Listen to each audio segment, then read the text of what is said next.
نظر آئی کل چند بیویاں، بے پردہ جو نظر آئی کل چند بیویاں، اکبر زمین میں غیرت قومی سے گڑ گیا۔ پوچھا جو ان سے آپ کا پردہ وہ کیا ہوا، پوچھا جو ان سے آپ کا پردہ وہ کیا ہوا، کہنے لگی قلب مردوں کی پڑ گیا۔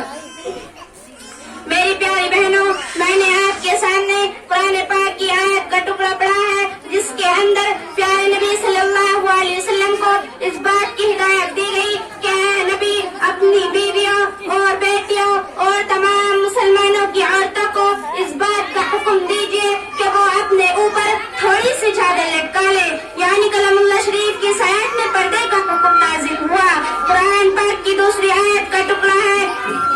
وَلْيَضْرِبْنَ بِخُمُورِهِنَّ عَلَى جُيُوبِهِنَّ کہ عورتیں اپنی اوڑھنیوں کو سینوں پر ڈال لیا کریں۔ اس آیت سے بھی پردے کی جانب اشارہ ہے۔ میری پیاری بہنوں، جب مذہب اسلام کے روشن ستارہ سے کفر و الحاد، ظلم و جہالت کے بادل چھٹے، بے غیرتی بے حیائی کی تاریکیاں ختم ہوئی، قرآن پاک کے عدل انصاف سے باطل کے لہراتے جھنڈے گر پڑے، مظلوموں اور بے قصوں مساوات کو برابری کا درجہ ملا، خاص طور پر ان عورتوں کو جو ظلم و ستم کی چکی میں پس رہی تھی، مصائب و آلام کے پہاڑوں پر توڑے جا رہے تھے، اسلام نے ان کو ذلت و پستی کے غار سے نکال کر بلندی پر پہنچایا۔ ظہور اسلام سے لے کر سیکے تک مسلمان عورتوں کی بڑائی کے گیت گائے جاتے رہے۔ اگر تاریخ کے اوراق کھولے جائیں تو غیر مسلم عورتوں پر مسلمان عورتوں کی برتری اور فضیلت دکھائی دے گی، لیکن دیکھتے ہی دیکھتے پوری دنیا میں شیطانی ڈنکے بجنے لگے،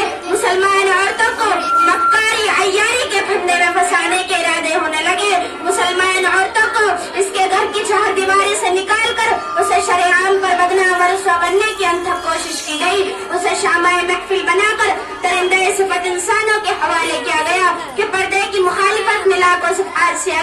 کیے گئے۔ ان کی صرف یہی صدا تھی کہ پردے کی گریبان کو چاک اور ریزہ ریزہ کیا جائے، عورتوں کو بے لغام اور بے حیا چھوڑ دیا جائے اور وہ جو چاہے گل کھلائے۔ چنانچہ خواہشات کے ان پٹھوں کی آرزویں پوری ہوئی، انہوں نے آہستہ آہستہ مسلم خواتین کو بہکا لیا کہ مسلم عورتوں نے بھی پردے جیسی عظیم نعمت کو پیٹھ پیچھے ڈال کر مردوں کے ساتھ کاندھے سے کاندھا ملا کر چلنا شروع کر دیا۔ پھر نہ پوچھئے اسلامی معاشرہ کن کن خرابیوں سے دوچار ہوا ہے، کن کن مصیبتوں اور آفتوں کا سامنا ہوا ہے۔ مکاری، عیاری، زناکاری عام ہوتی چلی گئی، دکانوں، بستیوں، بیابانوں میں برائیاں ہی برائیاں نظر آنے لگی۔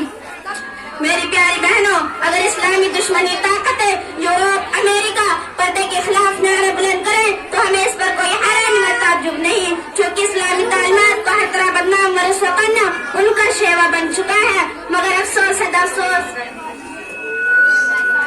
میں اپنی تقریر ختم کرنا چاہتی ہوں۔ آخر دعوانا الحمدللہ رب العالمین۔